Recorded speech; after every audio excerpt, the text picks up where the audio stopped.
our thoughts with everyone in New Zealand and the families of all the victims. Let's check the team news. And there are two changes to the team which started a fortnight ago for Adelaide United. Blackwood is away with the under-23s and Leah drops to the bench. So in comes Michael Jakobsen, who missed the Sydney FC game due to back spasms, while Kitto returns on the right wing.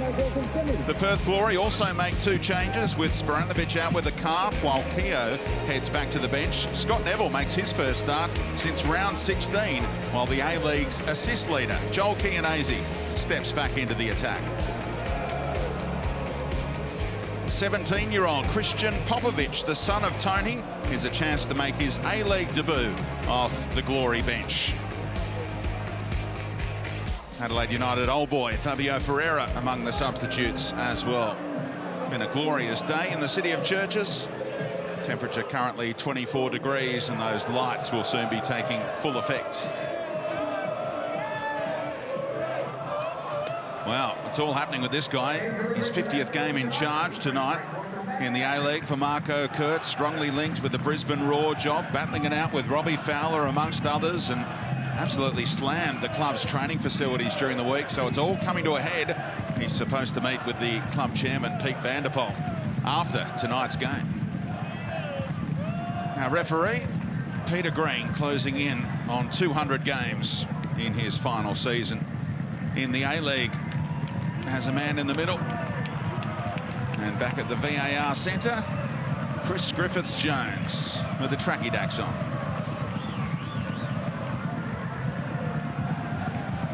And Tony Popovic, will he be able to give his son Christian a debut today? His other son Gabriel, also part of the Perth Glory youth team. And they've played a lot of games already at that level, trying to break into the senior A-League side. Craig Goodwin has been involved in 63% of his team's goals, 17 of the 27, the highest percentage of any player in the A-League. He is invaluable to the Reds. And Diego Castro, the joint leader in the Alex Tobin votes, 21, alongside Ninkovic and Krishna. Can he put on a show again tonight?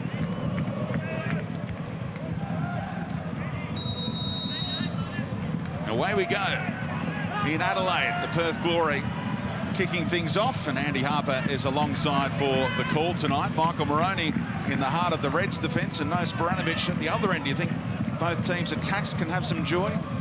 Well, they've both been great to watch for different reasons this season, Speedy, and so I'm expecting a fabulous tussle here. Perth with back-to-back draws would love to get 3 points to really energise their late run till the finish line, and a lot of pressure building around Adelaide and those finals positions. And can they see off the charging Jets? Can they hold their own amidst the tumult that is Adelaide United at the moment? Big call for the players. I'm sure they're up to it. They've been superb so far this season. Adelaide United lost their last home game here, 3-1 against the Western Sydney Wanderers. Conceded 3 goals in each of their last 2 home games here. Here's Goodwin, early opportunity, and the movement from Thomason open up their space for Kitto. Tries to stand it up, he kept it in, and good goalkeeping by Reddy, backtracking with the big Dutchman coming the other way. Ryan Kitto scored Adelaide United's last goal. That was nearly 3 hours and 50 minutes ago now.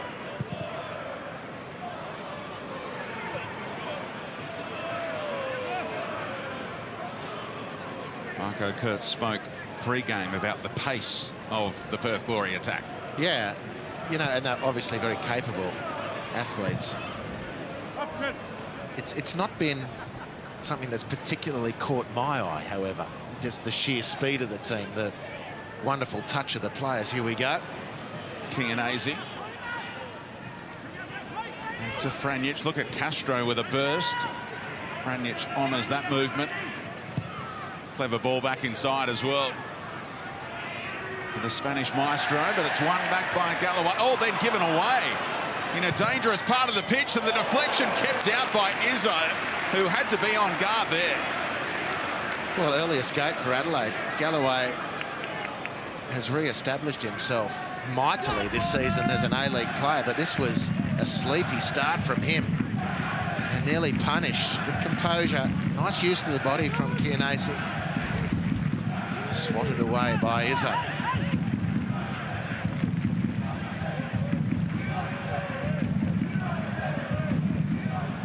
Neil Kilkenny on set-piece duty.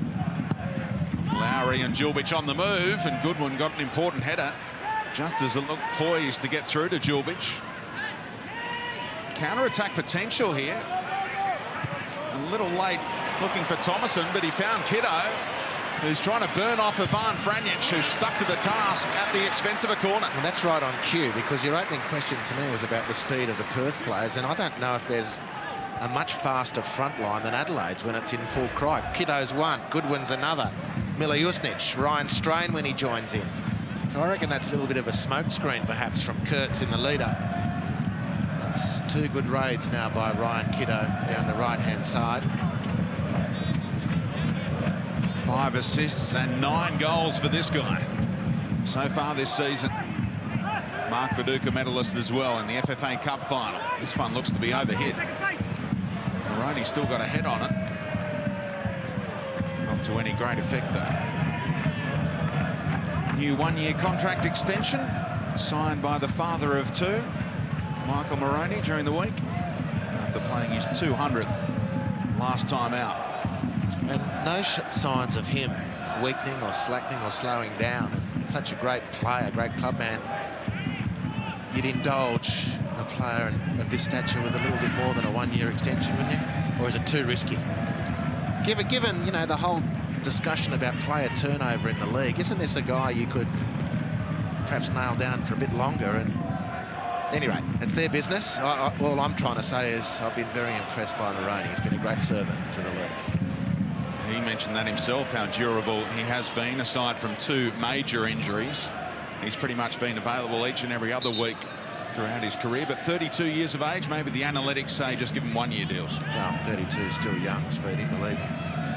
And I don't know, I'm just quickly going through the Refidex. Moth-eaten corners of my mind, my file, and honestly can't remember Michael Moroney having a howler, a bad game. He's never, obviously, no one is, been at his best every week, but just so consistent. Any rate, more on here than just Michael Moroney's 1-year extension and whether it's adequate. There he is with the no-frills defending a fine Strain, and on to SIS, and here's Thomason. That was nearly a good idea, back to Kiddo. Just missed him. Davidson. And in the pre-game, reflecting on that Melbourne City away performance, I think it was mentioned by Sash Ognanovski that they were sluggish at Amy Park that night, and a little bit of the same feel at the moment. Adelaide United have threatened to get in behind a few times. Yeah, certainly. It was Melbourne City's first half, and they got the 2 goals. Schaffer, outstanding second half from Perth, and might have overrun Melbourne City, and also didn't get that, what I believe was that penalty claim on Diego Castro to give them a little bit of a burst, but it's been a good start from Adelaide. There's no doubt about that. Beautiful link-up. Galloway got it back from Goodwin, and he can stream into the area. Galloway, and Reddy got down low to keep it out. Didn't have too many options with the cutback, so decided to take on the strike himself. And there's another sloppy giveaway. Cut out by Konstantopoulos. The task from one day. Goodwin making the overlap. Franjic defends it well. Looking very sharp, Adelaide. Exposing the flanks nicely. There's been 2 really good attacks down the right. This is their first down the left, and Galloway in full cry. Straight at Reddy. Might have been a little difficult for Liam, but he saw it away well.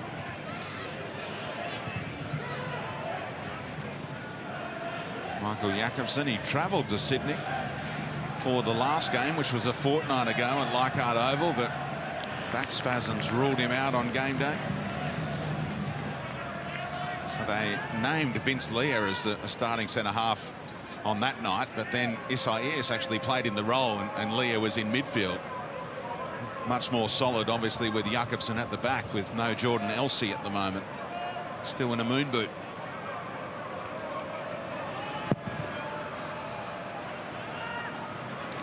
Jakobsen climbs over Chianese. Suspicion of a handball against Castro. So if they score a goal here, we'll come back and have a look at it. And we don't need to anymore.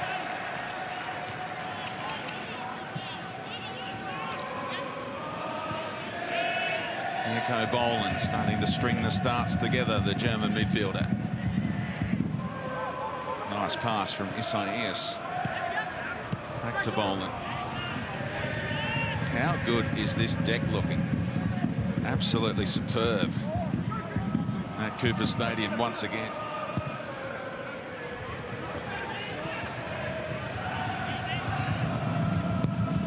It's got that billiard table look about it.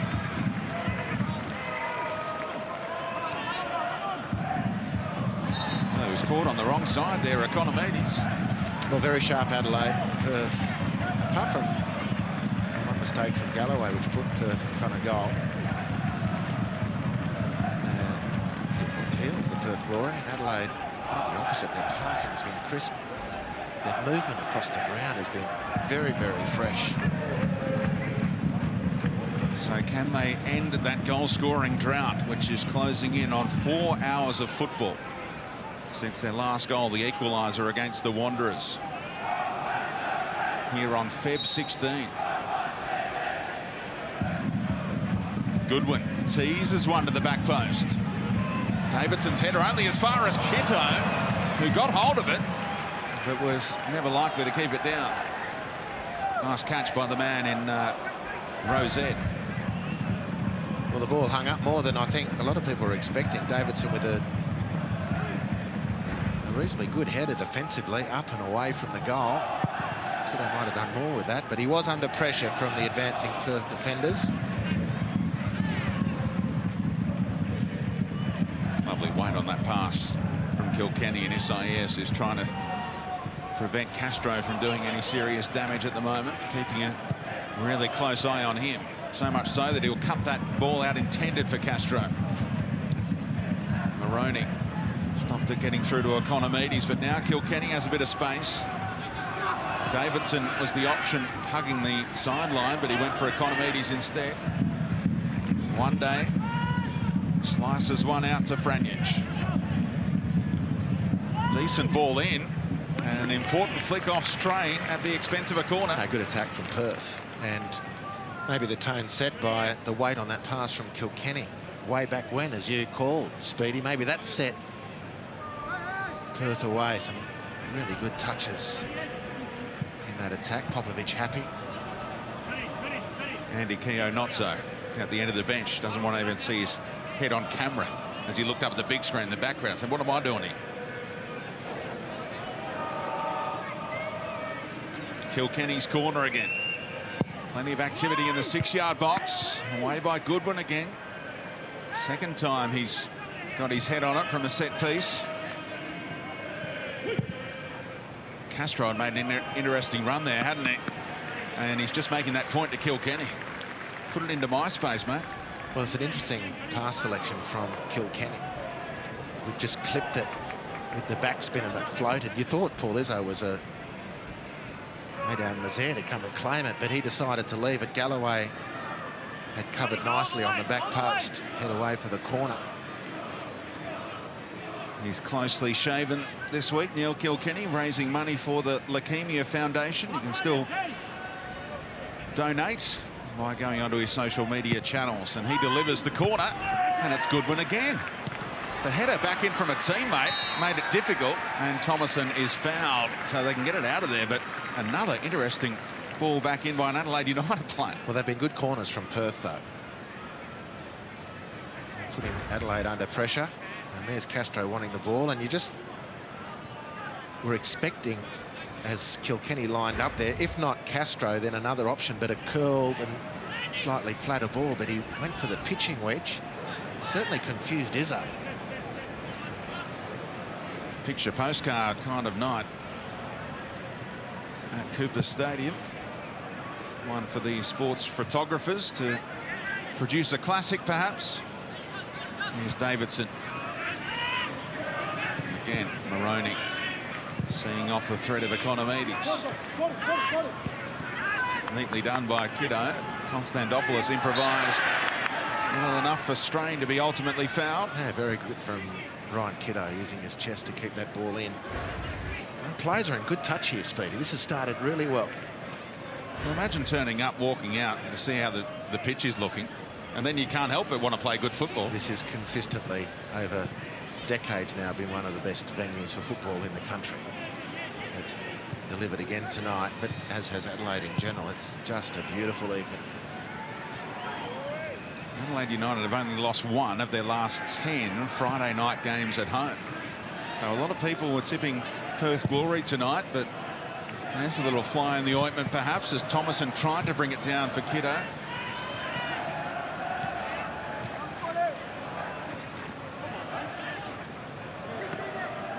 Time.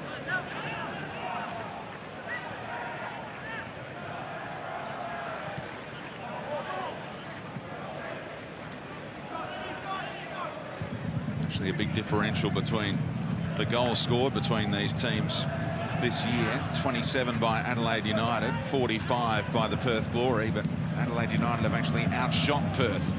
14.2 shots per game compared to 12.3 from Perth, so they pick and choose their moments a bit better. Well, they've got a lot more firepower in the penalty area, don't they? It doesn't take them as many chances to score their goals. It's been one of the themes of Adelaide's last couple of seasons, the lack of a goal-scoring attacker.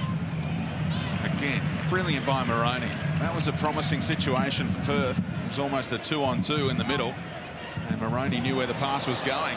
Djurbich's clearance left it for Thomason. On the turn, the Dutchman. Kitto teasing one, hoping to find Goodwin. Strain couldn't quite keep the momentum going, and he's robbed of it by Economides, trying to launch the quick counter-attack, and doesn't he do that in a hurry? Eats up the ground. Does Economides, leaves it for Davidson. Decent ball in, Chianese just wide. Well, that's how quickly they can attack. And that would have been the quintessential Perth Glory goal, circa 2018-19. This is the tail end of it, because it's a beautiful little ball, this from Davidson. Superb touch. Chianese has been in great form himself this season, so he's just as likely to score. But Economides set it up with determination and strength in the back half of the field and carried the ball with menace to set up this opportunity, which would have been offside, you'd imagine, had it gone in. But let's enjoy what was good about that, which was plenty. What must Andy Keogh have thought of it if he was in the middle? Well, given his form, Speedy, he probably would have been offside too. He leads the comp. Good call. 28 offsides this year. I'll give him the benefit of the doubt and say he would have been onside and buried it. Oh, well, it would be like you to just suck up like that, Speedy.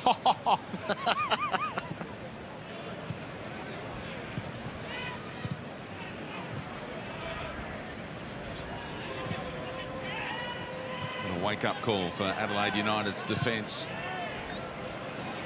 Galloway just pressured by Franjic at the right time for the Perth Glory.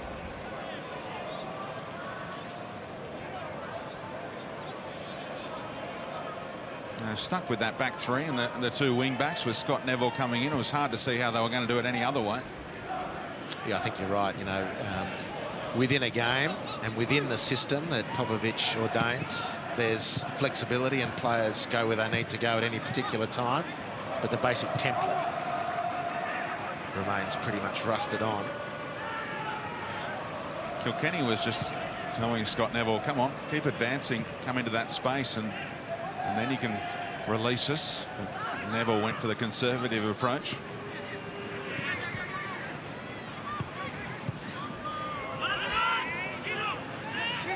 Economides into the Spaniard one day.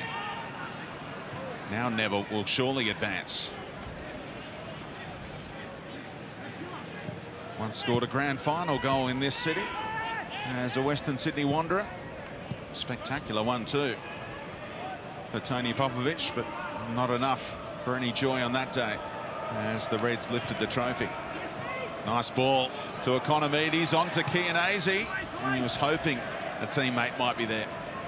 Speedy, you are exactly right. That was a pass made just out of automation. he needed to shoot himself there. But Castro just does brilliantly. He shakes off 3 with 2 moves. 3 players with 2 moves, and then threads the ball in. Economides is aware enough of the danger of Chianese, and he needs to shoot from that angle, because half a glance up and he realises he's got no support.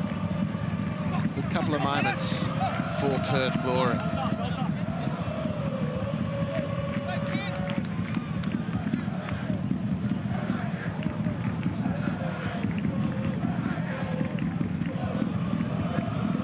Kurt's taking a back seat at the moment. Popovic is poised on the edge of his technical area, and Moroney has given it away.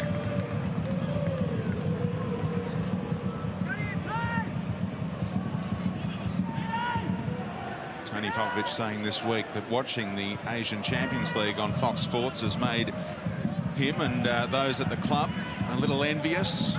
They want to get their first taste of the continental competition next year. Well on track to do that, of course. If you can lift the Premier's plate, you're in. Economides now. Moroney backing off. Opening up the angle. Oh, clever little move by Economides. There was support there, though, from Jakobsen. Back out to Davidson they went. And Goodwin back lending a hand in his own defensive box yet again.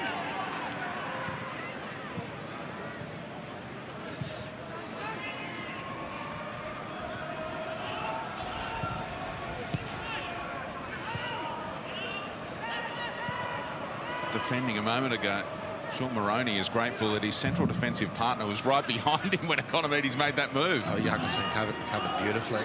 Economides looking sharp.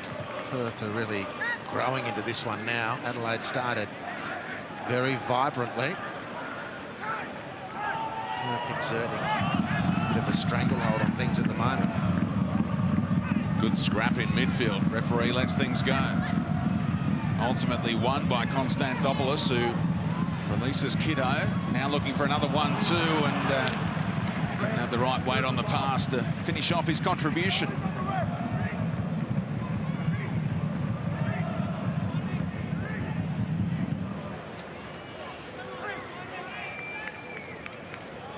Liam Reddy, who debuted against Adelaide United in the very first A-League game.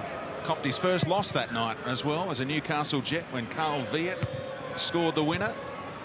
And now he's poised on 99 losses. Could they hand him his 100th tonight? He's been on 99 for a while. Perth have only lost once this season. That was against Sydney FC. That'll work out for the Reds. Goodwin closed off by One-Day cleanly. Goodwin complaining about it, but it's play on for the Glory as Chianese cuts inside. Oh! He won the ball, but then he followed through on Boland, and the yellow card is out immediately. The assistant and the referee both thought it was a cautionable offence as Boland went flying.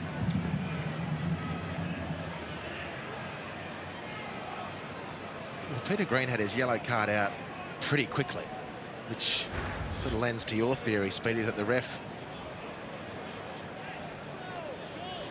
thought it was a yellow card immediately as well. And previously, that kind of thing has been slowed down and has actually led to a red card. You think back to Ken Ilso at this ground earlier this year, it's very similar. Even though you touch the ball, when you follow through like that with the studs raised and you start slowing it down, suddenly it looks pretty ugly. And I think yellow cards may be the right call there. Yeah, I think so. I think that's on the softer end, if you can put it that way. And amidst all that hullabaloo about Ilso's send-off, I thought the officials got that absolutely right on the night. Rest assured that KGJ would have been rifling the rewind through the VAR. Might still be having a look at it. If you think it's a red card, of course, you can recommend it at any stage, can't you, in the game, or is that just for foul conduct? Well, that would be violent conduct, wouldn't it? Violent conduct, rather, yeah. Yeah, I'm not sure, Speedy, but suffice to say, it's not going to happen unless it's complete insanity breaks out in the VAR. And here we go. Thomason has picked the pocket of Neville. Here's his chance. And it was a tame finish right down the middle in the end. And Scott Neville breathes a huge sigh of relief. Well, I thought it was going to be a case of Brenton Speed-Adamus tipping Thomason to score, and he's got one on a plate. He's not going to get a lot better opportunities than this, really. It's pretty tame in the end.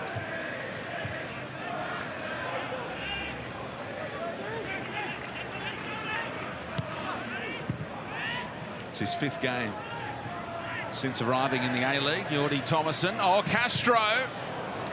Well, he fired one in, didn't he, past Eugene Galekovic for that dramatic late equaliser last time out. And the Reds got their bodies in the road that time. Well, it was Jakobsen who stood strong and beat the ball away with his chest. But if it gets past Jakobsen, there might be a question on Izzo, because the ball looked, not just with power, but looked like it had a bit of movement on it as well. Has Eugene Galekovic been interviewed yet about what went on with that equaliser? I don't think I've seen anything yet, but you'd have to presume he thinks it's going over and he thinks he can waste time with a goal kick. Misjudgment. Yeah, that is me. I reckon Izzo's got a bit of work to do there. His lineup was good. Kilkenny going deep. And, oh, Izzo called his teammate into it. Big up and under in the end. And one day has lost that in the lights, presumably. Handball against him.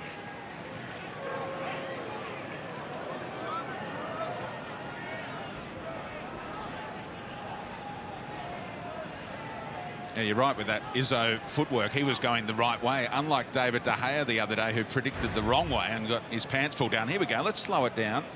No, yellow card sufficient, in my opinion. Yeah, but we have seen that. Yeah, no, you're totally right, but I'm just glad they put the videos away for that one and didn't slow it down to whatever the slowest speed is, because honestly, you could make me look like a 100-metre sprinter if you really wanted to break it down. What if you speed things up, you mean? Purely technique-wise. Okay. I can get the knees up and the elbows back as well as anyone on slow-mo. Wow. And just going through the back to win the ball there and upending Castro. Debate going on. Adelaide United's bench was up in arms about the whistle, but it's like one of those decisions we see now. You go through the back of a player like that. Yeah, no problem with that being a foul. First one conceded by Adelaide United. Perth have actually conceded the least amount of fouls on average this year. It was a nice idea for Lowry to get that back into the mixer. Been under the pump a little lately. Adelaide United will be looking for a spell of possession. Oh, Strain took his eye off it and nearly gifted it to Economides, and look how many Perth players are poised to capitalise on that kind of error.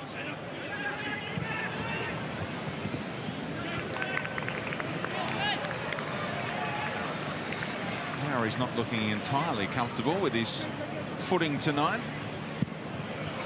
Had a little inadvertent left foot, right foot combo before that had him checking his studs.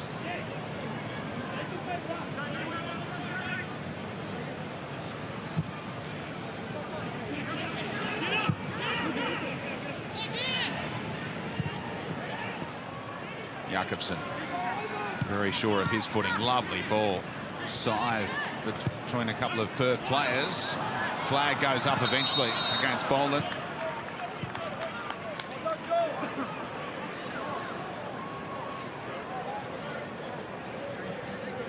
I hope for Adelaide's sake Boland can deliver a big finish to the season. He started well, underdone, and then missed with a lot of injury, but showed plenty. And the belly of the season, for the belly of the season, he's been absent, but come back in the last few games, and you know, with enough minutes in his legs, he can be a key figure in Adelaide to maintain their finals status. He didn't fancy putting his head on that one, did he? He let it drop for Davidson to bring it down for him in the end. Not the strength of his game, Mirko Boland, the aerial stuff. And he stepped under the first headed opportunity as well. There's old Shane Lowry, he of the left foot, right foot combination. Did you see it earlier? I did, but, you know, it made me think of Billy Birmingham. Yeah. It's called bowling, Max. It's called running, Speedy. Oh, it did make me chuckle. You do that to me, Brenton. I wish we had the replay to support it, but it was that long ago. They're back in the truck going, what's he talking about? Here's Boland and Kilkenny bailing out of any challenge.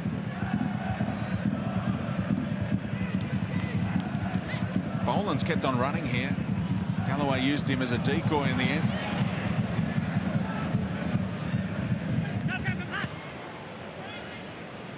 Well, that little breakdown from Adelaide shows a lot about the difference between they and Perth. So players in motion, the ball carrier with good momentum, and they just don't break that last line. They give the ball away. Perth, the complete opposite. Those same scenarios when they've got players in motion and a ball carrier dictating the pace and going direct, more often than not they find an outlet towards the goal, and as their position atop the table suggests, they score from a lot of those situations.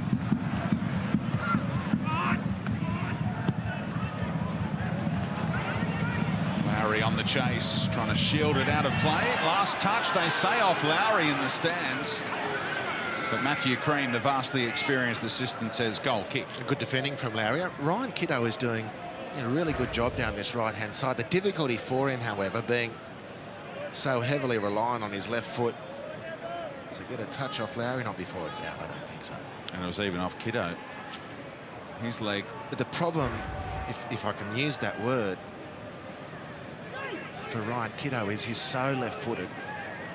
He's finding in those situations, even when he's trying to run it down, how do I get this on my left foot? That is a big part of his thinking when he gets there. And, of course, that provides enough of an advantage for Shane Lowry to do the job defensively. Maroney stepped up at the right time again. Stopped that one getting through to Economides. Been great so far, Maroney.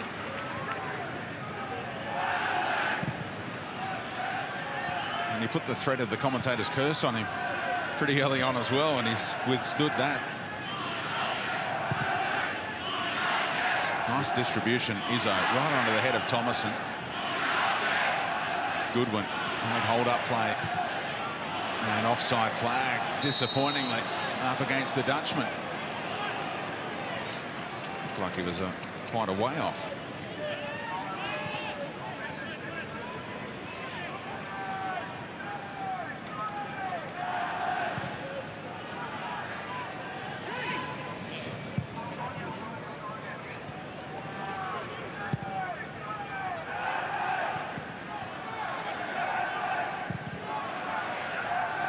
Down the line. Pianese successful in holding it up for one day. A lot of the games that Mirko Boland lost, unfortunately, were because he had to go back to Germany after the passing of his father as well. So, yeah, not an easy situation for him at all. Not at all, but he's a good player, you know, and he stays fit and focused in these remaining rounds of the season. He can consolidate. It'll be a big part of Adelaide consolidating a finals position. Yeah, 33 games in the Bundesliga when Eintracht Braunschweig were in the top flight. A lot of games in Bundesliga too for that club. Kilkenny took it in his stride and knew there was space for Economides. Maroney desperately trying to get back. Economides, oh, great save, is over. Castro, wow! You would not have expected that from him. He missed by a mile in the end. Well, just when you think you've seen everything. And Maroney does a good job in chasing back, but ultimately it's not good enough because Economides is just too sharp. And as a matter of pure execution, because you know the technique's going to be good, everyone's just chalked a goal up for Perth Glory. And it just gives heart to the Sunday footballers out there, that even the very best.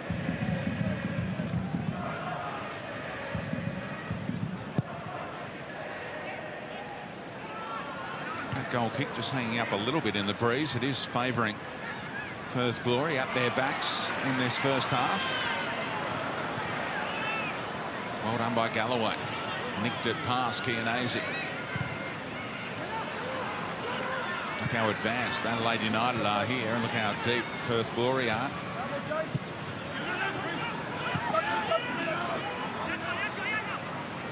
Successfully forced Adelaide United back, though. It was written about during the week how intense and in-depth the Tony Popovich video sessions are. And the reviews of both what happens on the training pitch and what happens in the game. And if you're a metre out of position, Tony Popovich will identify that. And right then and there, the way they were organised and able to force Adelaide United back when they had dropped deep for a moment. Well, it's one of the things that Popovich brings back to the A-League. And on the other side of the other dugout, Kurtz brings his own type of intensity. They're really key ingredients.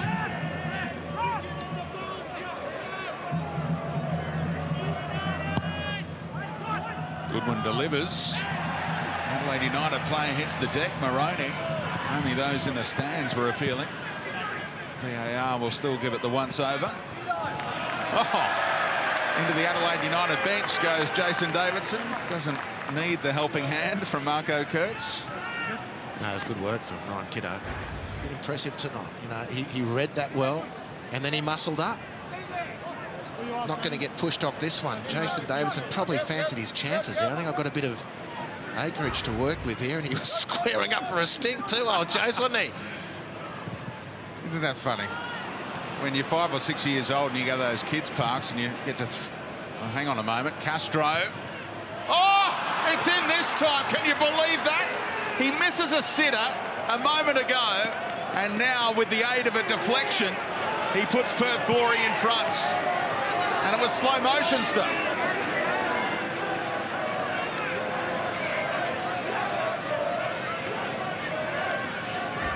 Well, if you're Adelaide, you've escaped the big chance for Castro, although in hindsight, you probably have preferred it to have gone in when he had the clear chance. Deflected goals are killers. Jakobsen, it's Galloway actually, he's been strong tonight. Castro, too much space on the edge of the box. That'll be the analysis point. Got to be tighter. Don't give him any sniff at the goal. And in the end, it's a cruel deflection off Scott Galloway. Who are you giving the goal to? Well, that's got to be an own goal, surely. It's clearly going wide, isn't it? I think it's on target, but it's going to be saved quite comfortably by Izzo if it is on target. But so in that situation, I think you've got to give the own goal to Galloway, and Castro will be denied. Well, this will be a massive talking point, Speedy, whether it was on target or not. I don't think any of those angles we just saw on the replays were conclusive. No backing out now. No backing out now. But I think it's on target. I'll stick to that. But it's not conclusive.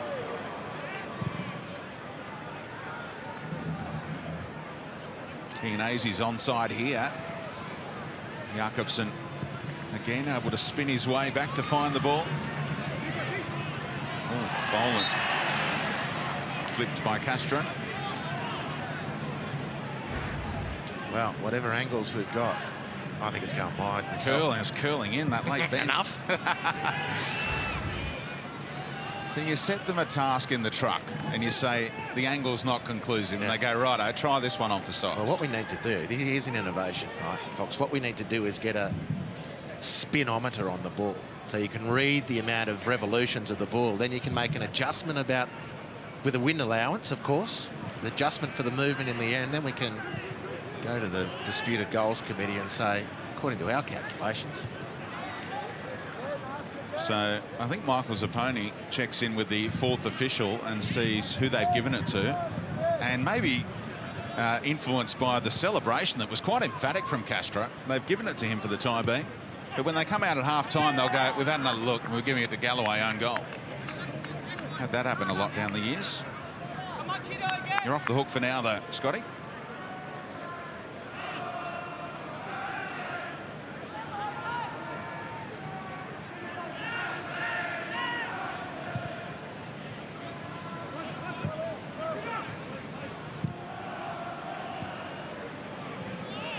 Franjic. Konstantopoulos trying to get across. eventually forced him into retreat. We've seen this a lot or on the road recently, didn't we? Against the Western Sydney Wanderers, Perth got a first half lead very early on, and then they sat on it and had their pants pulled down right at the end. Yeah, and I can't see them falling for that one again. At that point of the season, a lot of people would have been expecting Perth just to sail home. And let's face it, it was 3 points in the bag until that last touch in the game for Tara Kilridge. But the Wanderers have shown a bit in the last few weeks that they shouldn't be taken lightly. Davidson, first time ball. Economides. Castro's back onside.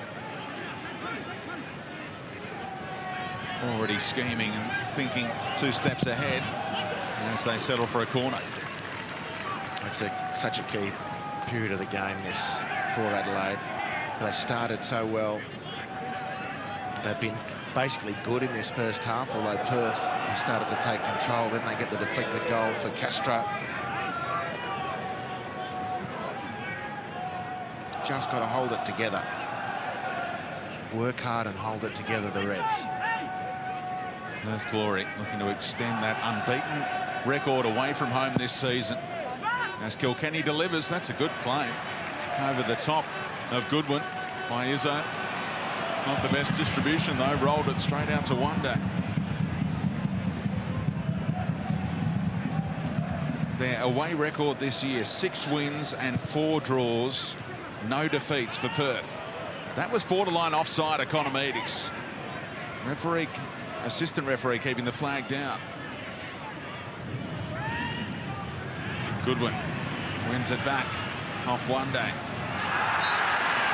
The advantage could have been played there. They're asking for a yellow card to go the way of Chianese as well.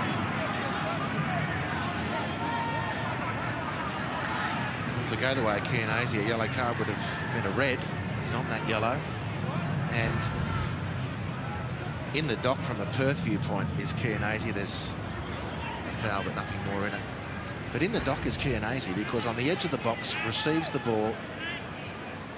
Ivan Franjic is bombing outside him. Now, for the sake of completing the attack, but also not opening the field in counter like we just saw, you've got to give that ball to Franjic. You don't give it, you turn back inside, the ball's cut out, then you've got a defender out of position and your opponent's on the way. Chianese, fortunate not to be exposed more brutally then.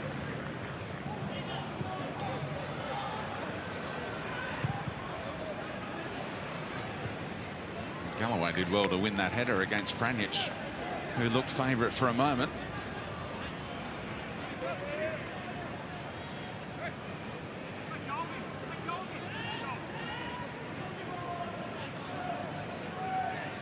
...22 points out of 30 on the road so far this season. No wonder they're flying high at the top. In pole position for another 3 points, and Davidson's going to pick up a booking here. Complaining about it, but he took a big chunk. Geez, he wants to get out of the refs here too. Asking for trouble there. Yeah, that points away from home. This is for a team where away trips with the Achilles heel. Tomovic has turned that on its head. Yeah, it's a yellow card. No complaint at all. And he was getting verbal there, wasn't he? Obviously said something, and Peter Green said, "What was that? What was that?" And he restrained, and Castro cooled things down on Davidson's behalf. Well, he was straight in the refs here. He was running the gauntlet for 2 yellows in one instance.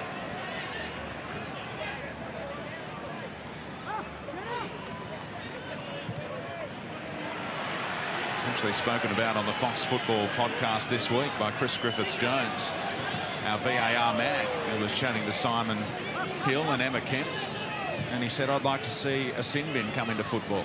Just give a player in that situation 2 to 5 minutes to cool off, rather than send them off. Just give them 2 minutes, 5 minutes to think about things." It's the one thing, the one thing he'd bring in first, as a referee who's been around the game a long time. IFAB tune into the A-League and get their tips quite often up, so we'll see whether they cotton onto that one.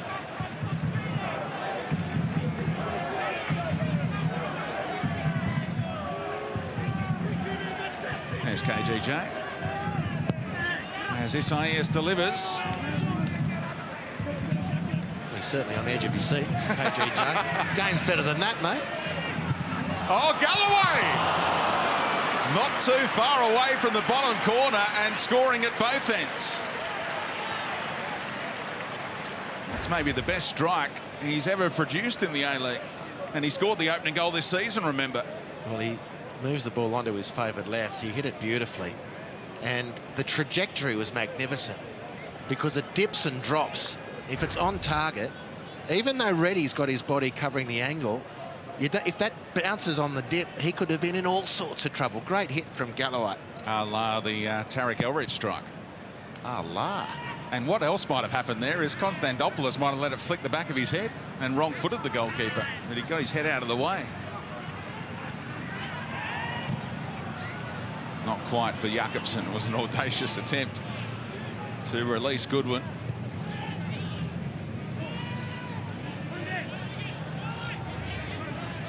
Oh, Franjic being ignored again by One-Day.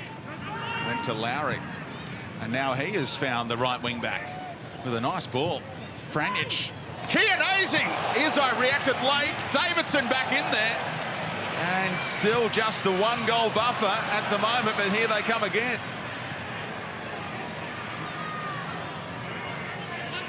Well, Chianese went very close to deceiving Izzo with that header.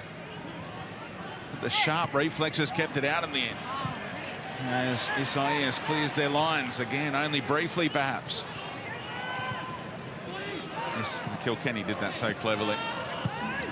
Now there's plenty of space here. Chianese, the assist king, but Jakobsen read that intent. Well, what a magic bit of goalkeeping. This is a very good header from Chianese. Izzo outstanding. The second effort. It's not quite for Perth, but they're building some good pressure here.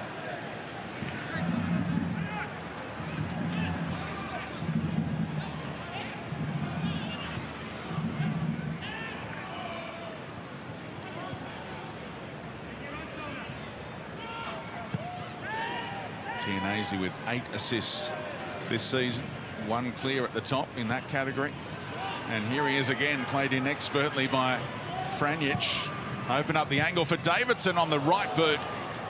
He was upended after getting the shot away as well, but it's out for the goal kick. He asked about the contact after as well. Not unreasonable, but it was a good run from Jason Davidson. Chianese finds it nicely, but the Adelaide player is there on time. So that's fair enough. Sloppy, heavy touch by Konstantopoulos could be punished here. Castro, what a move around Boland.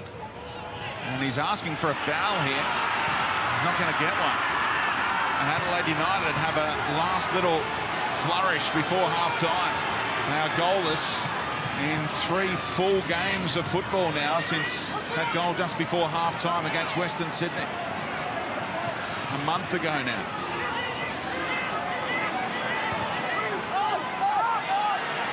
Time ticking away. Boland slices one in. Thomason back across the face. And the 1 minute of stoppage time has elapsed. Still we go on though. And a free kick maybe. It's not going to be given. Thomason told to get back to his feet. As Peter Green lost the timekeeper. On we go. Economides. To the byline. Oh, great hands. Paul Izzo. And we'll head to the sheds. A little bit of bonus time, nearly leading to another goal, but it's Perth Glory and Tony Popovich's side in front. Poised to go 9 points clear at the top of the A-League ladder. After Castro's shot was deflected in by Scott Galloway. A bit going on. Jason Davidson trying to get his point across. After picking up that booking. Joel Chianese also in the book. At half-time, it's 1-0 to Perth. Let's get down to Zappers. Yeah, thanks, Speedy. Michael Jakobsen with me. Michael, you're just having a chat to the ref. Did you think it was a free kick down the other end? I was talking about up here when Castro's diving and he's not getting a yellow card. He's trying to get advances outside the area. And, yeah, I don't know if it's a free kick up here. What about the team's performance in the first half? Perth started to create a lot of chances towards the end there. Did you need to tighten things up in that second half? I think we've done overall okay, but we can do a lot better. It's a stupid goal they get. We give away a goal again. It's hard, but we have to keep our heads high and come out with a better attitude in the second half. Thanks for joining us. All right. Thank you, Zappers. Let's have a look at with Sasha Ognosky and John Kosmina before we go to a quick break here from Cooper's Stadium about the two big moments involving Diego Castro from, I'll never call Diego a zero, but along those lines to hero. Boys, what do you make of his involvement in these two big moments? If you wanted the ball to fall to anybody from a goalkeeper's parry in the area, you'd want it to fall to Diego Castro, but he really fluffed that one. And here he was very fortuitous, to say the least. It's going wide, isn't it, He's never made clean contact with both of them. That one, I mean, the first one you would expect him, it's on his left, It's on his left, time. yeah. You'd think he's going to have a touch here for sure and just dribble 3 plays and tap it in. And the second one, it was going off target. It was under hit. It was miss hit. And he got the luck of the bounce. But look, Adelaide have got to look at it and say, how did we give that goal away? They've scrambled a bit. Perth probably deserved to be in front on the face of play. But having said that, Adelaide have had their opportunity as well. And like always, Sash, don't take them. We'll delve into those details after the break here from Cooper's Stadium. Back in a moment with the thoughts of Sash and Cozzy and a look ahead to the second half with Perth Glory in charge and looking good to re-establish that 9-point lead.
Back to Cooper Stadium with the home side. They've had their struggles against top 3 opposition so far this season. Perth Glory with...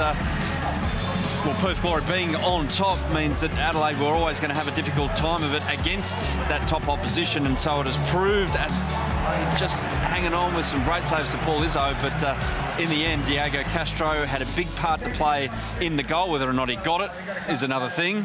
Might have been an own goal point. His Perth Glory lead 1-0. Sasha Ognovsky and John Kosmina here at Coopers to have a look at the first half. We'll have another look at the goal, guys. And in the Adelaide's territory, they've been chopped out a couple of times in varying ways, but this, is it all Paul Izzo's doing? It's an unnecessary pass. You did not need to go across the field for him. He could have played a lot shorter. What is interesting here, though, is how they managed to find Diego Castro that deep into the penalty area with no one intercepting that pass. Adelaide just dropped off because they panicked. Yeah, well, they had enough numbers in the box there to cover the Perth Glory numbers after losing the ball in their own half, but nobody was close enough to Castro to block that shot. I just wonder there, though, if he was trying to play that little pass to his teammate that made that little angled run, rather than have the shot that's caught the Adelaide foot back of the net. Well, the desired result was achieved in the end, so it doesn't really matter. I'm sure Diego Castro is pretty happy with his part in it. Sash, what do you make of Perth Glory? And in that final third, they seem to be able to build a lot of pressure by just their technical qualities, which hang on to the ball and bring everyone else into play. Well, it's the difference between the two teams at the moment. Adelaide get the ball into Perth Glory's half very quick in a transition sort of style of play, whereas Perth Glory, they get into that half and they just keep the ball. They knock it into Economides. He has the ability to hold it up and bring other players into play. They knock it into Diego Castro, and he does the same thing. They're able to mount a lot of pressure by passing the ball around the area of Adelaide's area. So Adelaide aren't able to clean their lines and get rid of the ball as they'd like. Are they too deep, Adelaide? I think they're a little bit frightened of Perth's pace, because if you have a look at how often Economides is broken by carrying the ball rather than even getting played in. And the same with Chianese on the other side. They're both so quick and comfortable with the ball. They're very direct going forward. And Adelaide, like you saw Ryan Strain there, gave the ball away. He was basically towing a caravan trying to catch up to Economides. And Strain's quick. Yeah. So if you've got that kind of pace, you do naturally tend to we've got to back off a little bit here because we don't want to get caught. You either back off or you sit really tight on them, and they're not doing either at the moment, which is a bit concerning. What about Adelaide? What do they need to improve when they do have their opportunities to get into Perth's danger area? They had a couple of really good moments early in the game. This is the first one, I believe. This was only a couple of moments in. Scotty Galloway's in a good area there. He's got to make more of, try and be a little bit more creative. You saw Economides at the other end. He shaped to shoot. He cut it back on his right foot, which created that chance that Diego Castro missed. Adelaide, a little bit naive in that regard. Thomason gets in a good area there and not much of a shot at the end of it. So it's not like they haven't had opportunities, Sash. Yeah, just 4 goals against top 3 opposition in 7 games so far this season. It looks like a familiar theme, Sash, again. It does, and you know, they brought in Thomason and he hasn't delivered for him. He doesn't get involved enough in the play. He's a big lad. You think, okay, we can knock it into him. We've got Goodwin running past. Not happening at the moment for him. It's pretty tight here at Cooper Stadium in terms of what's on the sideline. So Michael Zappone, I won't say he's sitting in Tony Popovich's lap, but he could if he wanted to, because he's that close to him. During this first half, he picked up a couple of things, Zappers. Yeah, an insight into the psyche of Tony Popovic. After they went 1-0 up, he was still urging his team to be more positive, especially with Joel Chianese. Harps picked it up in the call. He had an overlapping run from Ivan Franjic, and Chianese came back inside. So with the message to his players is to be more positive, be more proactive. The other thing you pick up on the sideline is just how vocal Neil Kilkenny is. He calls the shots from the middle of the park, and great communication from Kilkenny. One of the big changes we've seen from him over the last season. Zappers, thank you very much for that. We're off to a quick break here from Cooper Stadium. Hello, buddy. Enjoy that. We're back in a moment. They loved it. Yeah, Aldi Mini Roos, they loved it being out there. The crowd's not loving what they're seeing at the moment. See, things can turn around for the Reds right after this.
It's the Reds against the Glory in Friday night football, and 2 changes to the team which started a fortnight ago in Sydney. Blackwood is away with the under-23s and Leah drops to the bench. So in comes Michael Jakobsen after missing the last game with back spasms, while Kitto returns on the right wing. The Perth Glory also make 2 changes, with Sporanovic out with a calf while Keogh heads back to the bench. Scott Neville makes his first start since round 16, while the A-League's assist leader, Joel Chianese, steps back into attack. 17-year-old Christian Popovic, the son of Tony, is a chance to make his debut off the Glory bench.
Welcome back to Cooper Stadium. The players in position and ready to go for the second half. Perth Glory 1-0 up.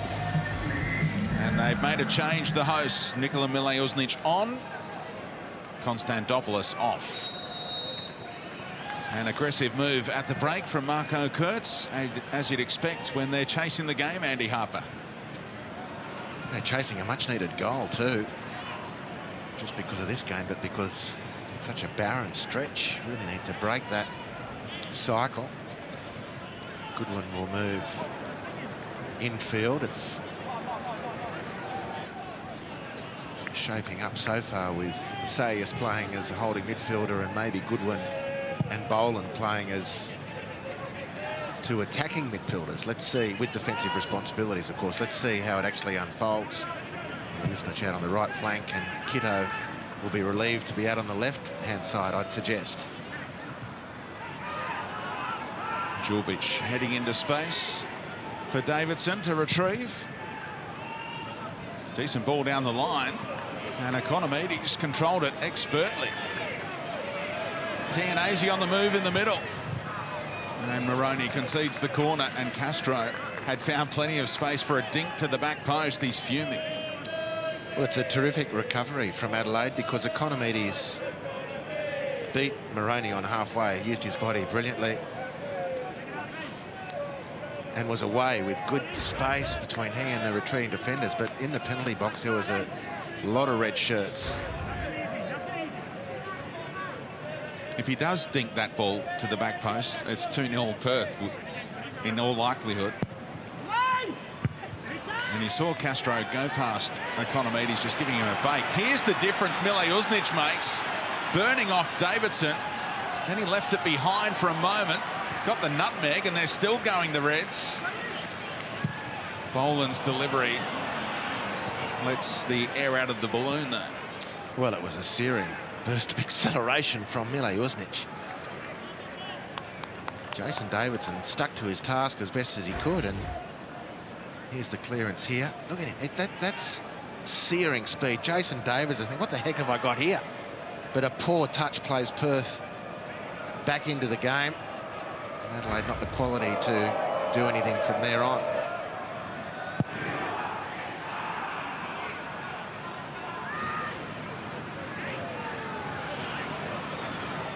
Economides again. A bit more space now that Konstantopoulos is out of that midfield equation for the Reds, and Perth are exploiting it already.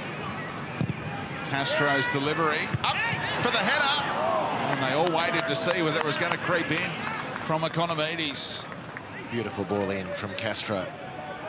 Economides, whether it's on the ground or as we see here in the air, he's just monstering opponents. They've given the goal kick. If that goes in, would have been an interesting one.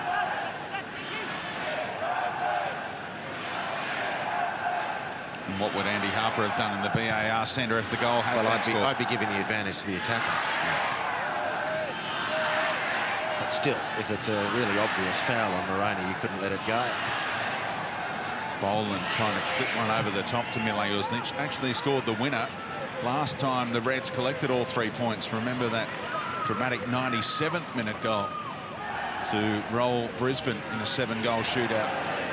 Isaias caught. Advantage signal. What can the Reds make of it? Good awareness by Goodwin. Out in front of Strain. Mile Josnic was getting in behind again there, but Strain didn't see the angle. Teed up Goodwin though. Oh boy, how hard did he hit that? And Reddy able to juggle it to his advantage.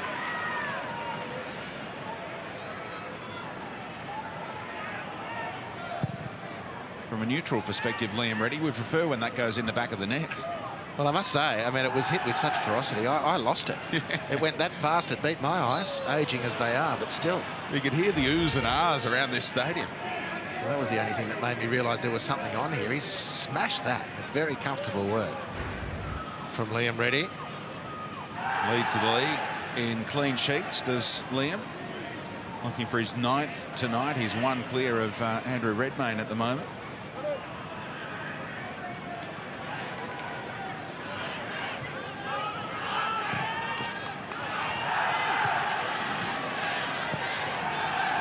So yes, at the back of Castro. A little too close. Castro got the better of him. Izzo able to stretch. At fault for the goal. A little bit. Well, certainly contributed. His errant pass.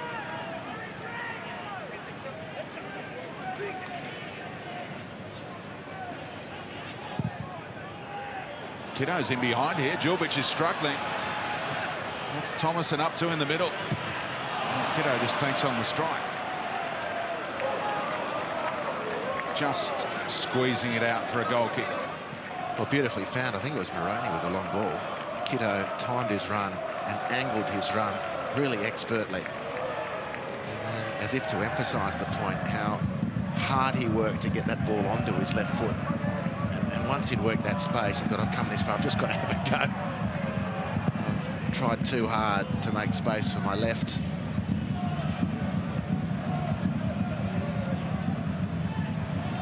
Oh, deflected favourably to Davidson off one day.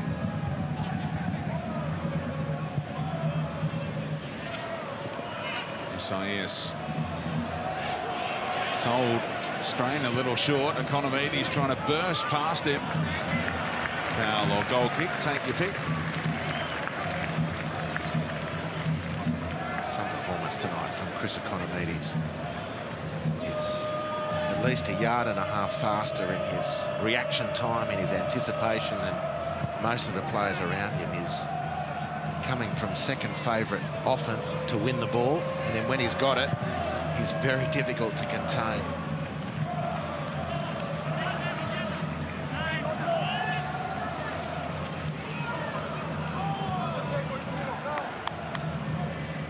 Referee did confirm that it's Diego Castro's goal and not Scott Galloway's own goal in that first half. Neatly done by Goodwin. Galloway first time delivery. Easily dealt with by Scott Neville.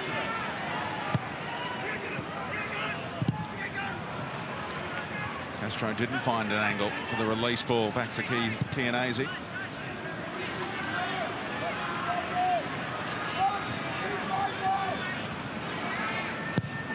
Strain lifts one in. Djurbic rises. It's not going anywhere though. So yes, keeps Adelaide United on the front foot. There's a red down as well after coming together with Castro. It's Boland. And he was crying out. Has he got an inadvertent elbow here? That's what he's complaining about. Not a lot in that one.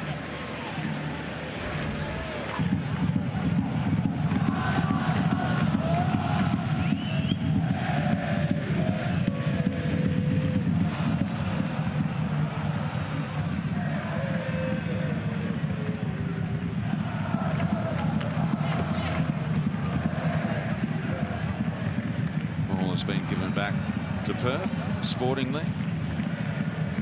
We saw Castro talking it over with Economides, trying to get on the same page when they next get their opportunity.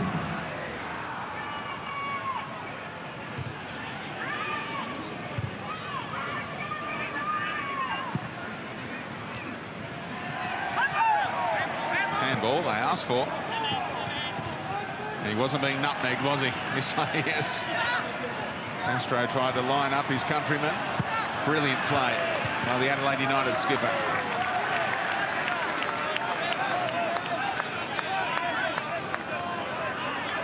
Still not happy though, Isaias, berating the assistant for missing the handball, in his opinion.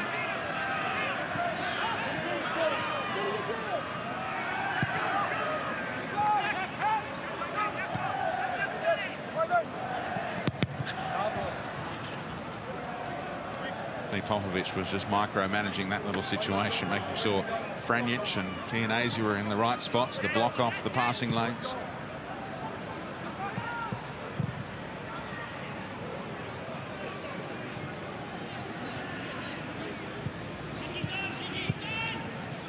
Squeeze down the line to Milojosnic, who's added a new dynamic to Adelaide United's attack, obviously, since coming on. And they're complaining about the way he was blocked off by Lowry. He was put on the deck, Milojosnic, in back play. One back by Thomason after strong work by Goodwin. And just the foul against One Day as the complaints rein in again. But just rewinding, Adelaide was setting up to drop Milojosnic over the top. If he's taken out of play, right in front of the assistant, I wonder why he didn't make more of it.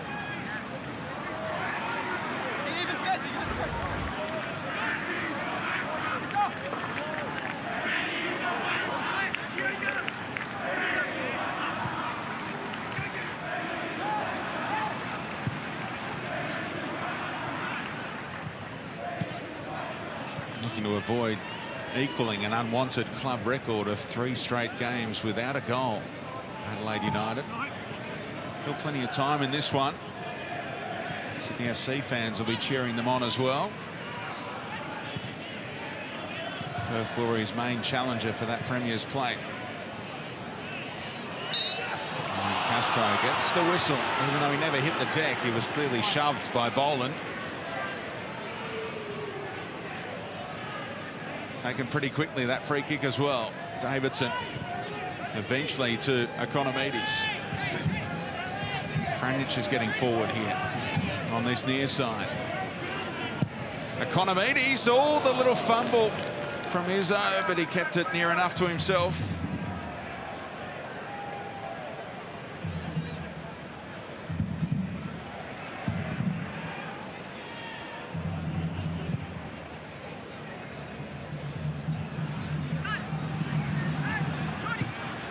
Lovely ball along the deck by Boland, and now Thomason to go to Goodwin, and now Galloway.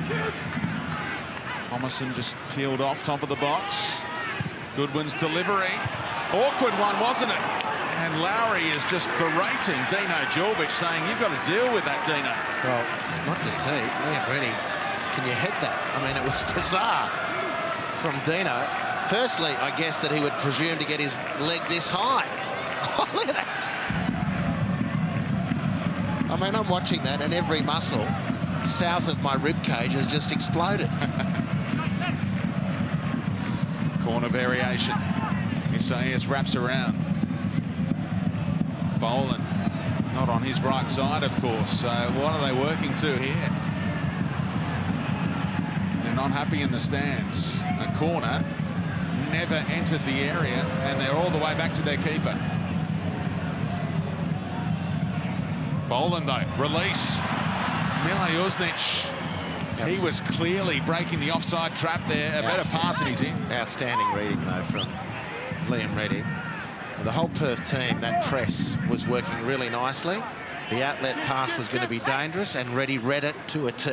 Even with Milojosnic, arguably the fastest player in the competition, there was never a danger for Perth there because of Liam Reddy's anticipation. But Boland, there's a lot of space there as well. A better pass. Yeah, sure. Yeah. it's a goal-scoring chance that goes to waste when you've got that guy and all his speed.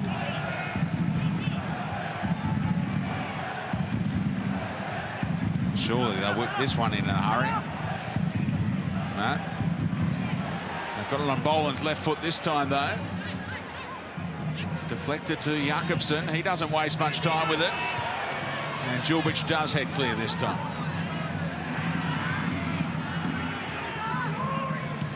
So yes, beautiful. Super technique. Jakobsen can play in kiddo. It's just hard yakka for Adelaide United with all this possession to fashion any meaningful opportunity. Jakobsen, decent delivery from the wide area. Goodwin picks up the second ball. Jakobsen heavily involved at the moment.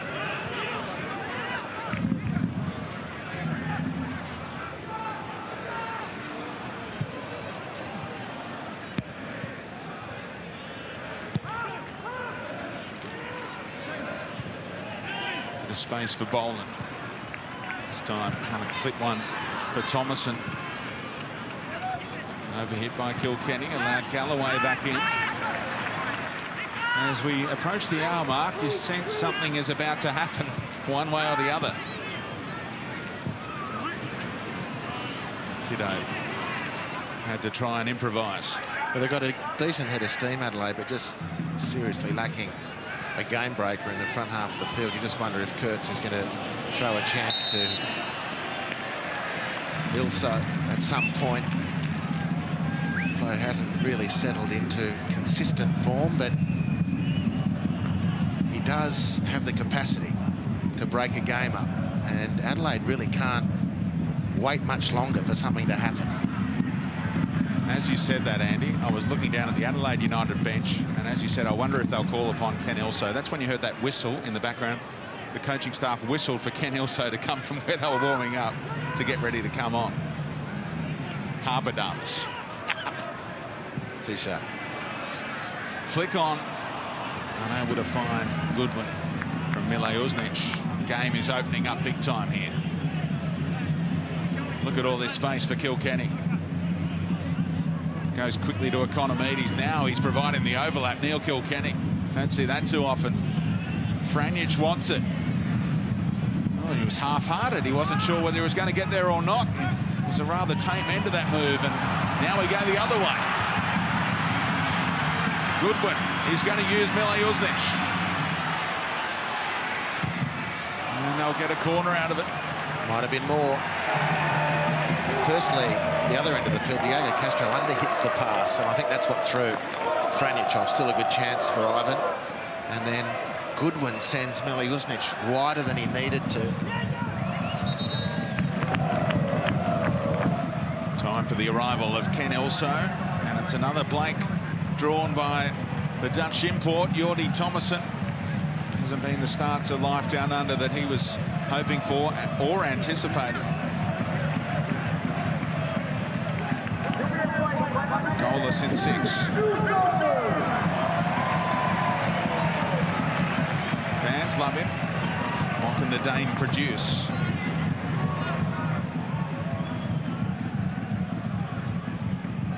About 15 centimetres shorter than Thomason, but he's got aerial ability. Punch from Reddy, who then collided with Jakobsen. That's terrific work from Liam Reddy. Left-handed as well. I mean, how good are you at punching left-handed when you're a right-hander? And we're not boxers. Isaias near post. Away by one day. Mirko Boland, so many numbers in the box. Swing it in, they say. And he does. And Strain got the header on target. No test for Reddy this time. You're going to have to do much better this season to get past Liam Reddy with that sort of effort. Nice from Boland. Strain in good position. Ball slightly behind him, so it made the header more difficult, but still got to find an angle that's going to worry the goalkeeper. As you saw a moment ago, Perth are preparing to bring Andy Keogh on. That's a nothing ball. We're only asking the question of Mileusnic. Here's a look at the live ladder as it stands. Perth would go 9 points clear if they can hold on for victory here. And Adelaide United, well, Newcastle would have a game in hand on them.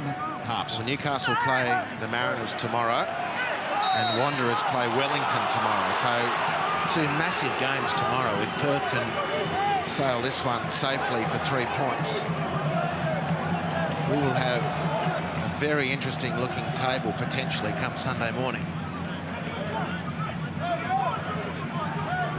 Major complaints about the way Castro was dealt with here. He got the whistle, but there was no yellow card. And it's Franjic off, Keogh on. Reshuffle time. And Tony Popovic is talking to Joel Chianese because he's got the Franjic role now. He's 2 behind in the Golden Boot race, Andy Keogh. And he pulls level in equal 4th on the all-time games played in the A-League for Perth Glory with Jacob Burns, who's here tonight. Out of the hierarchy at the club now. Pulling 1 clear of Stephen McGarry, who played 115 for the Glory.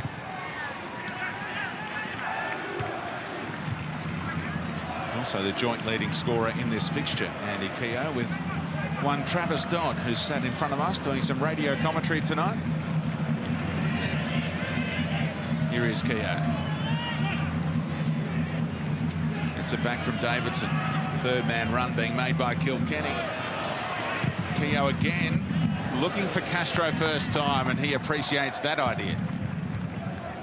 Well, let's assume that Andy Keogh is completely ready to play, and it's just his non-selection to start tonight is just one of those things, because a fresh Andy Keogh on top of the massive talent that Andy Keogh is spells danger for Adelaide here this evening in the closing half hour, and also for the rest of the competition. I mean, Keogh-Castro combination is one of the best we've seen.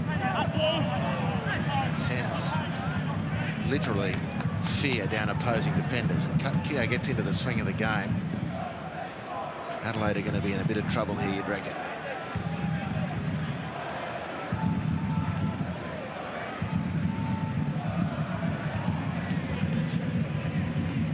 Kilkenny is such a good on-field captain tactician for his team. Saw that pass on towards Keogh. Kept alive by Davidson. Kilkenny again, and now Davidson can turn into space and go. Boland down in back play again. And now he's back to his feet once he saw Adelaide United collect possession.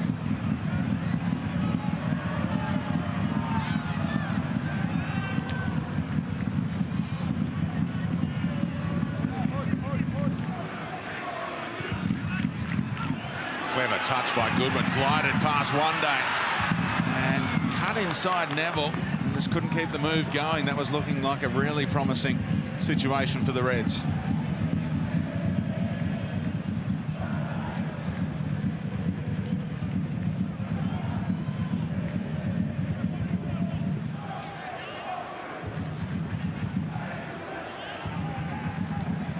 Looking to extend their unbeaten club record to 13 games, 13 A-League games, that is, for Perth. Flag staying down for Economides. Chianese into the area, and Kiddo came across his bows and had to get rid of it quickly with Castro in the vicinity. Clearance didn't go too far.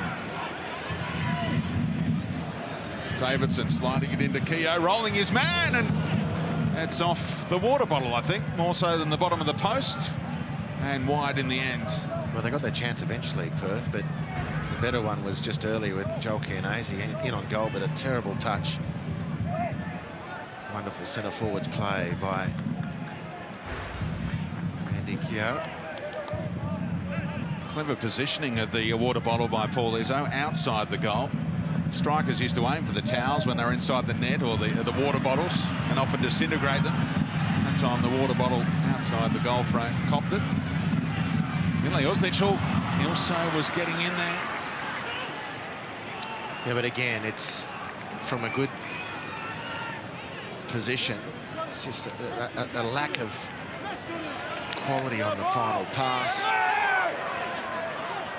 Find a solution to put a teammate in on goal from a very good starting position. A little bit of niggle going on out there, and Peter Green wants to get on top of it. He just shoved Chianese to the ground with the ball already out of play. Chianese didn't like it. Already saw Davidson wind up on the foam advertising hoarding in that first half, which just got hit coincidentally at the same time. Just then. Yeah, it's a little mischievous from Craig Goodwin. Frustration growing.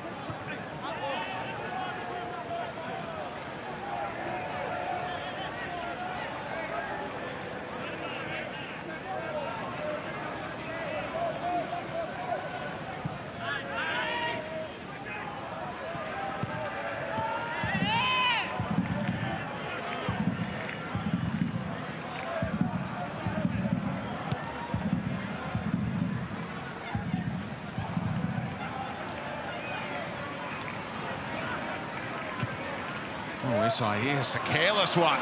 And Keogh says, thank you very much. Set side on goal, and he's not going to waste that opportunity. It's proved a masterstroke from Tony Popovic to keep Andy Keogh in reserve. He comes off the bench, and 5 minutes later gives Perth that 2-goal buffer. And listen to what it means for those Perth Glory fans starved of success. Well, it's a really poor error from a really, really good player. And speaking of really, really good players, this is a really, really good finish. So much can go wrong when everything's expected of the striker in this situation. Pinches the ball, bears down on goal, more time than he knows what to do with, and very, very clinically picks his spot in the far corner. Super finish from Keogh. Lucky number 13 this season. His best ever return in an A-League campaign for the Irish striker. And he gave those fans a moment they'll long remember, a chance to embrace their hero. And sorry, Travis Dodd, he's knocked you out of the record books as the highest scoring player in this fixture. His 7th in games against Adelaide United. But it was weird, Andy, because suddenly the game had a lull. SIS had safe possession. He passed it straight out in front of Keogh. And it was just a bizarre moment because SIS just doesn't make errors. Well, rarely makes errors. Certainly so settled was the structure, and the possession was not under pressure. And it's just becoming very, very difficult for Adelaide.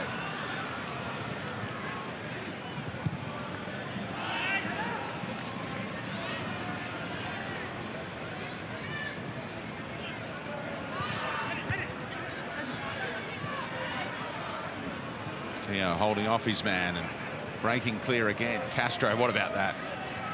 First time ball to Davidson. Jakobsen very left-footed, dealt with it the way that he saw the picture, with the outside of the left boot, and he had to get rid of it in a hurry there. Julbic with the emphatic header on that occasion. Not even breaking their drought would be enough for Adelaide United. They've got to score 2 now in the last 20 minutes of game time or so. And that will skip away from Boland once more.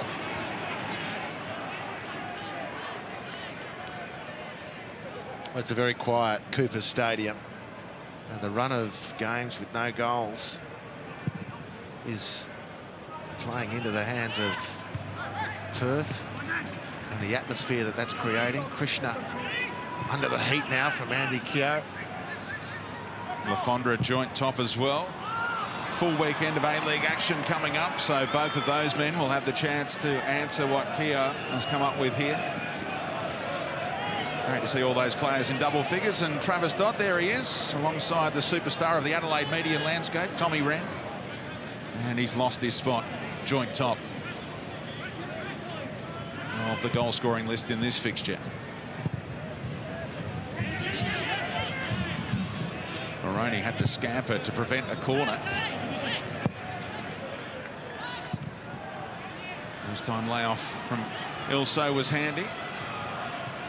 Clever little cutback inside by Mile Uznic, and now opens up the pitch for Galloway. Isaias more sure of that pass to Strain.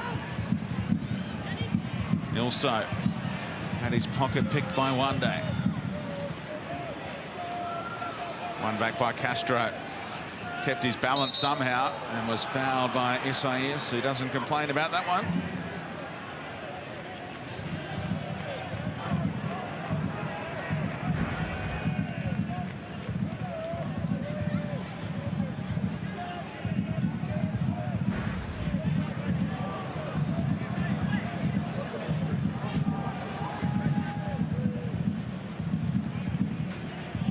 Perth Glory's next game after the FIFA break is an absolute blockbuster at home to the Melbourne Victory on March 30.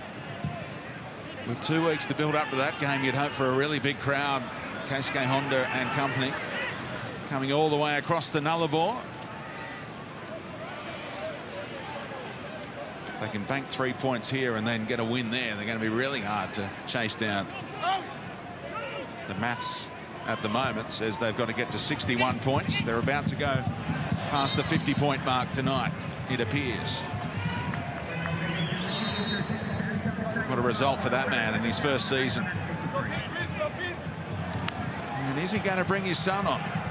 Christian Popovic, 17 years of age, going through his warm-ups.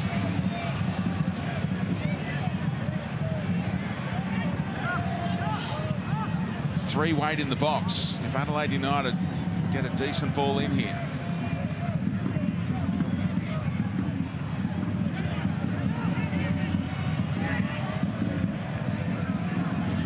Isaias.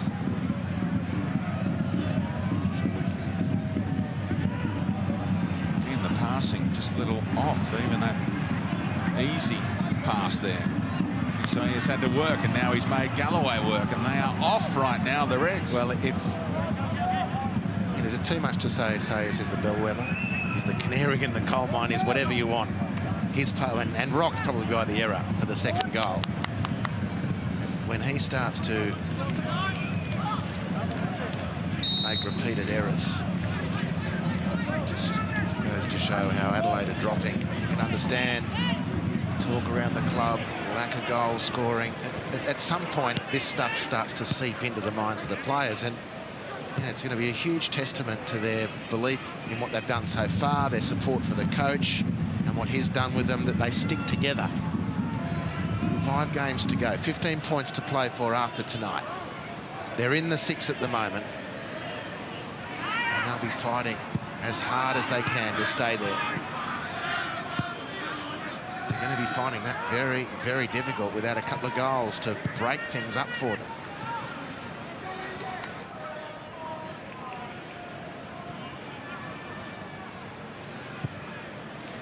Over the top to Elsa. Decent first touch in the circumstances, and they'll get a corner. Yeah, their next game, the Reds away to the Mariners, then back here against Wellington, away to Melbourne City, at home to the Victory, away to Brisbane. 3 of the last 5 on the road. Still time to turn it around here. They just refuse to whip it in on Goodwin's left boot first time around. Isaias settles for another corner. What do you make of this strategy? What's the thinking? Well, the thinking is the Perth Glory defence is too tall. Now they do put it in there. Jakobsen rises, and they'll get another corner. Maybe, sorry, Speedy, maybe take some comfort from Jakobsen winning that one. Maybe a bonus corner, because I think Jakobsen was headed back to his defensive duties there, as Goodwin delivers on the right boot. Back out to Boland. That ball was never going to come off. Such a narrow angle. Way too straight. And now, charge Perth upfield. Keogh with those fresh legs. Goal side of Boland. And there's the yellow card, if ever there was one. Beautiful use of the body there by the Perth striker.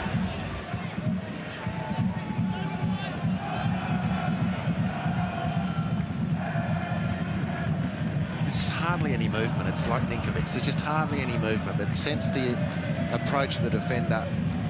Take the ball with the barest of feints into the space. Keogh was away. Clear yellow card.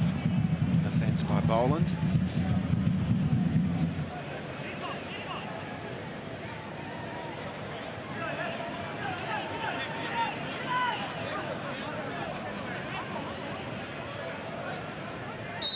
Kilkenny with the hand signals. And he goes along the deck.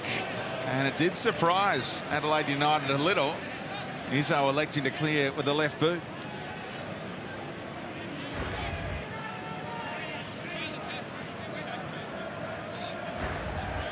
Seen that for a long time, actually.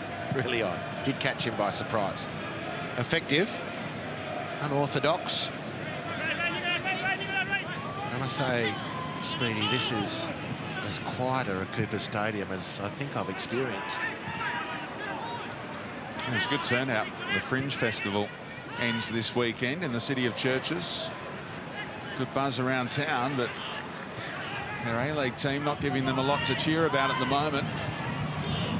Chianese tried to squeeze it in near post, kept out by Izzo. 10 minutes to go plus stoppage time, and the Reds are just holding on. Well, that was good work by Paul Izzo at his near post.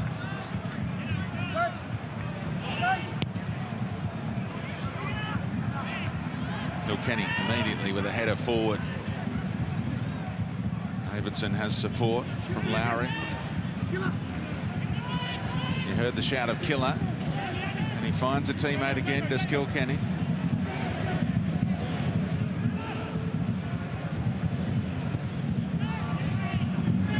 Maroney got there first, but Perth can take the attacking throw.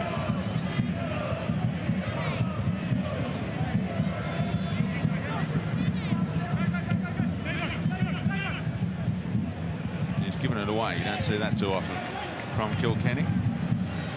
One back just as quickly by his mate in midfield, One Day. Castro with a heavy touch. One Day again bailing out a teammate. And then giving it away. Kiddo trying to drop the shoulder on his opposite number. Yeah, good little contest, that one. Chianese recovered well, slid in. Just another yard in front. I would have backed Kiddo to have got on the end of that.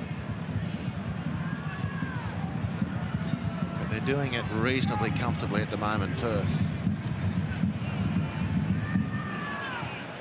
Only ever won here 6 times in the A-League era. Lost 12, drawn 4. Maroney trying to wait one for Goodwin. Wasn't too far off. Time for another change. It is Kitto who makes way for young Armiento, who dished up that beautiful assist for Mile Uznic last time they won a game. Attacking this end all those weeks ago now.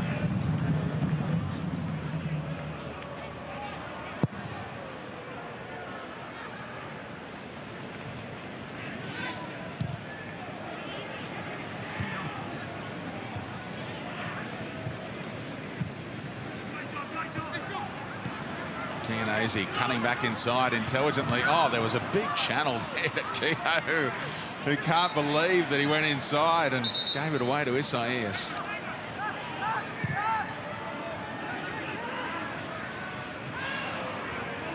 That's when the vision of someone in that situation can set up a goal scoring. Yeah, just saw it late. And he's picked a couple of... I mean, he's played well tonight, Chianese. He's had a very, very good season, but he's missed a couple of passes, a couple of options in possession, which just taken a little bit of the gloss off his personal contribution.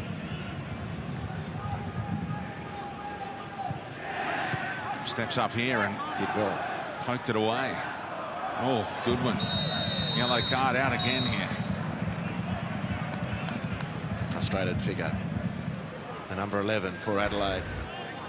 Good turn from Economidis. Very, very late, no doubt.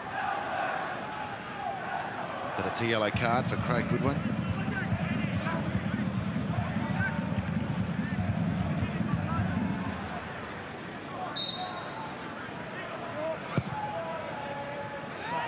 Neville clips it. Good rise by Davidson. Tough to control that header though. There is the last 5 games coming up for the Perth Glory, starting with that Melbourne victory blockbuster in a fortnight's time. Away to the Mariners, at home to Newcastle. Sydney FC at the SCG in round 26. Will the Premier's plate still be on the line there, I wonder? Well, their fate's completely in their own hands. Not just because they've got the lead, but the 2 closest assailants. Perth, for Perth. Victory in Sydney. And Boland. Yeah, he's capable of so much better than that. He's passing tonight the important passes. The passes where Boland can bring something to this team that few other players can. And he's missed the range all night. Delivery into the penalty box for a player of his standing has been very poor.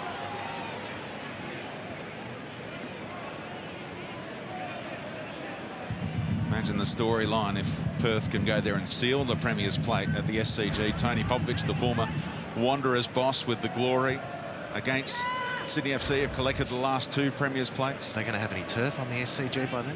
Let's hope so. Let's hope we don't have to relocate that one. Or maybe it might be better at Leichhardt.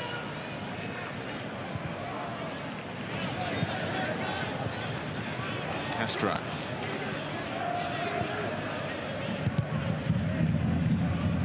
Looking for Kilkenny, who made that run again. Just reborn this season, Neil Kilkenny. Another one that got away from Melbourne City. Fabulous acquisition for Perth. And fondly remembered by Adelaide United fans is this guy. 51 games in total for the Reds. Absolutely loved him, Fabio Ferreira. And he's going to replace Diego Castro, who's taking the long road home.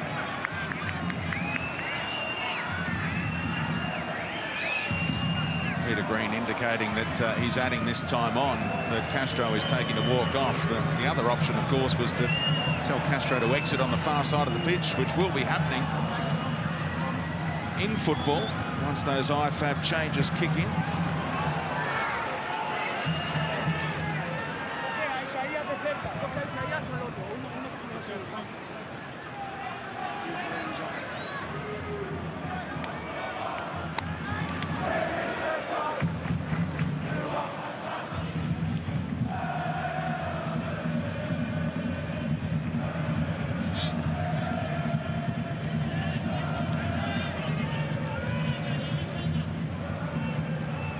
Davidson lifts one inside to an offside Andy Keogh. He just edges further clear in the offside count. 2 titles, 3 titles, 4 titles in the frame from Keogh this season.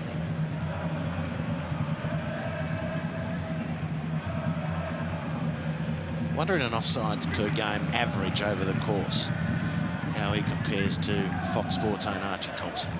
And Bessart, Borussia really racked them up late in his A-League days.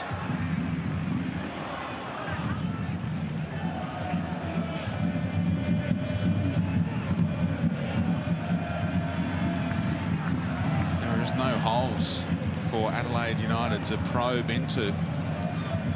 It's back 5 for Perth when they defend. The 2 and the 3 as they look at it now. Yeah, when you look at this Adelaide team, and there's a couple of players unavailable. Jordan Elsey, I guess the most prominent of those, but they're really, my way of looking at it, only 2 positions that seriously need attention under this Marco Kurtz coach team. They're Really competitive, of course, but they need a 9 and they need a 10. Easy to say, of course, that's one of the expensive positions to fill. And that's the job of the new owners. It's laid bare in front of everyone who's watching where this team needs to be strengthened. Marco Kurtz said it's the training pitch that they need to work on as well. It's been causing injuries in his opinion. Sure. Yeah, I'm not discounting that, but he's probably sick of telling people he needs a striker. That's 2 years. Well, they got one recently, Jordi Thomason, who played again today. His CV looks all right. Goals in the Dutch second division, just like Sergio van Dijk all those years ago. Maybe the blueprint for recruiting A-League strikers has changed when you think Bobo came out of Turkey with all those goals scored in that league. And certainly set this competition alight with Sydney FC. Economides. Keogh waits for a tap in. He's got there. Oh, incredible save. Maybe the save of the week already from Paul Izzo. Pure anticipation to deny Keogh a double.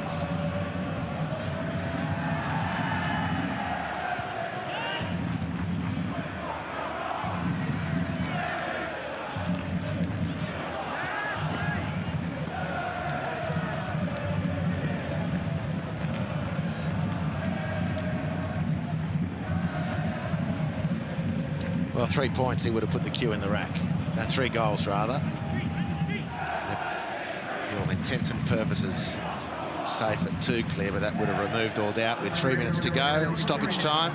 Still time for a third. Look how ominous this is shaping up. Davidson held on too long. Would have been offside for Keogh had he threaded it through in the end. Pass had to come a lot earlier than that. Now Ilso does time his pass to an onside Milosnic.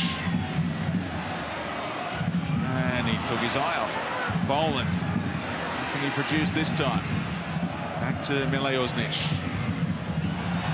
Armiento trying to flick it with the outside of the boot. Classy little touch there by Strain. May have pinged something as a result. And he's struggling with the left thigh. Wilburn asked for a handball. We'll have to settle for the corner.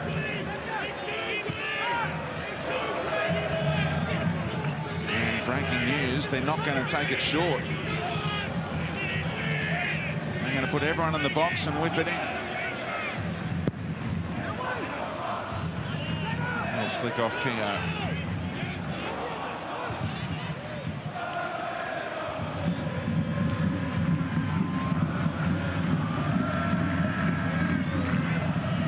Had to work hard. Decent looking shape on it. Good one! Oh, ready! Fabulous! To time the bounce and get the full hand on it to deny a consolation goal for the Reds. Well, the game has finished with 2 exquisite pieces of goalkeeping. Liam Reddy. Does that outdo Izzo's? Both great efforts from the keepers. I'm giving Izzo the nod, but that was super by Reddy as well. Well, it was slightly behind him as well, wasn't it, Speedy? It's fantastic goalkeeping. Liam Reddy in as good a nick this point in his career that he's ever been. And the journeyman goalkeeper has his sights on some silverware. Don't make any mistake about that. It's fabulous, really fabulous. Good header from Goodwin. We mustn't not acknowledge that. Nice play from Adelaide in the lead-up. And we can put that 9th clean sheet in the book, can't we? Secured by that splendid save by Reddy. Unless Ilso, last touch just got away from him.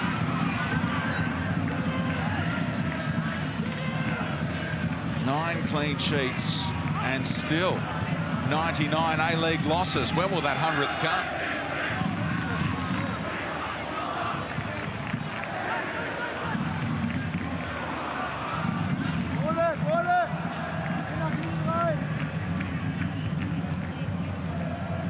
Is poised to make a substitution, but it's not his son that he's going to give an A-League debut to. That can wait for another day. I don't think even Tommy Murchell is going to get on. There goes the full-time whistle. And the Perth Glory go 9 points clear at the top after a 9th clean sheet of the season for Liam Reddy. Further clear of Sydney FC, who have the chance to answer across the weekend, but another professional performance from Perth on the road. And Adelaide United are goalless in 3 straight games, equaling